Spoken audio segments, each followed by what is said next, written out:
Buongiorno e ben ritrovati al notiziario delle 13 di prealpina.it.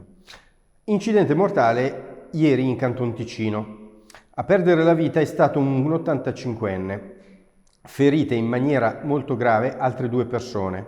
È accaduto nel tardo pomeriggio sulla strada cantonale in territorio di Airolo, in zona Ponte Sort. L'85enne, un automobilista svizzero, ha perso il controllo del mezzo con a bordo anche un 72enne e ha invaso la corsia opposta. Si è scontrato poi contro una vettura guidata da un connazionale ottantenne che proveniva in senso opposto. L'85enne è deceduto a causa delle ferite riportate, mentre il 72enne e l'80enne sono stati ricoverati. Sul posto, polizia cantonale, i pompieri del centro di intervento del San Gottardo, i soccorritori di Trevalli Soccorso e della Rega. La strada cantonale è rimasta chiusa per ore. Spostiamoci ora a Gallarate. Questa mattina i familiari dei malati di Parkinson, SLA e Alzheimer hanno abbracciato idealmente l'ospedale Sant'Antonio Abate per manifestare alla Regione le difficoltà alle quali vanno incontro a causa del calo dei medici e dell'interruzione di servizi per la cronicità all'interno della stessa struttura. Presenti 200 persone. Sentiamo Giulia Quaglini, presidente dell'associazione Parkinson, in Subria. Il servizio di Elisa Ranzetta. Mi verrebbe da dire, noi non capiamo più nulla, lo dico banalmente ma è così, noi non capiamo più nulla, non sappiamo più dove orientarci, ma perché ci vengono a mancare proprio i punti di riferimento, questo è il problema di fondo e ribadisco, il Covid certamente, assolutamente aveva la priorità su tutto, però le persone sono le persone e le persone che vivono la fragilità e che vivono quotidianamente hanno bisogno di una risposta ora, sempre, ora, nella quotidianità e su questo punto noi ci troviamo spiazzati.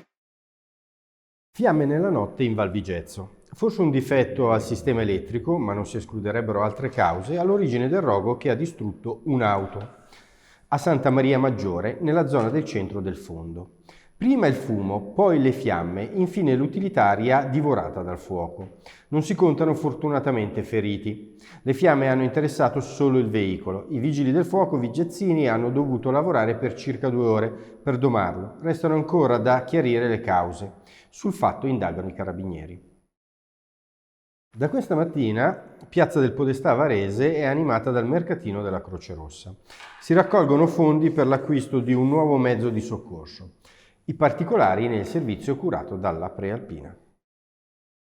È iniziato oggi alle 9 e proseguirà fino alle 18 il mercatino di Natale organizzato dal Comitato di Varese della Croce Rossa Italiana in Piazza del Podestà.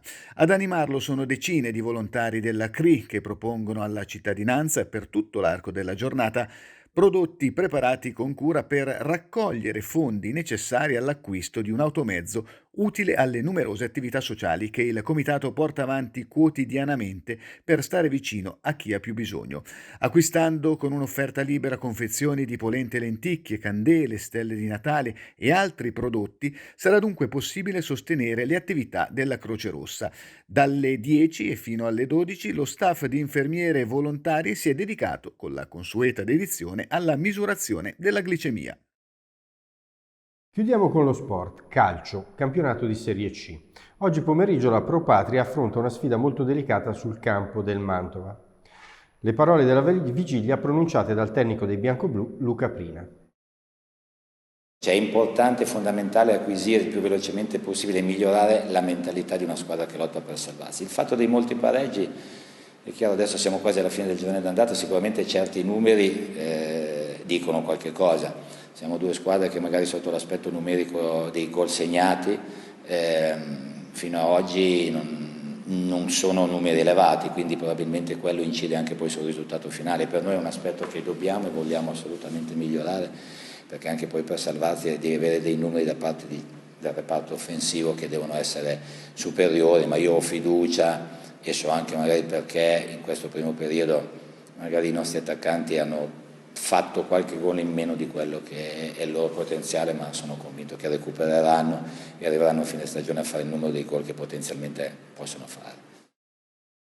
Per ora è tutto, arrivederci questa sera alle 19 per l'edizione serale del notiziario di prealpina.it e un cordiale saluto e un augurio di buon pomeriggio.